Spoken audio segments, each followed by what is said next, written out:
Hai guys, आं दिनै नोंथांमोननो मोनसे भिडिअ लानानै फैदों।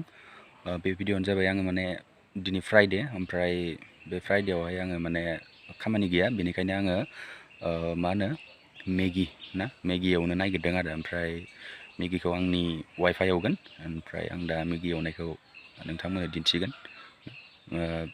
गुबुना माबायदि एवो मिथिया, नाथाय आंनि स्टाइलावहाय एवगोन, जेनेबा माबायदियै एवो नोंथांमोना दा नुगोन ना। बिदिबा आंजों लोगोसे भिडिअखौ नायफादो। आरो भिडिअखौ जुदि नोंथांमोना आंनि चेनेलखौ जुदि दासिमबो साबस्क्राइब खालामाखैबा गाहायावहाय दंखायो ना, साबस्क्राइब गोजा बाटनावहाय नोंथांमोना थुना होदो, आरो लोगोसेनो नटिफिकेसननि थाखाय बेल आइकनखौ प्रेस खालामना होबानो जाबाय ना। जेब्ला आङो गोदान भिडिअ आपल'ड खालामो, डाइरेक्टहाय जेन नोंथांनियाव भिडिअआ सहैयो ना। अन्नानै आंनि भिडिअखौ लाइक, शेयार, कमेन्ट खालामबानो जाबाय ना लोगोफोर। थ' बिदिबा भिडिअखौ स्टार्ट खालामसै।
गुदुंथार।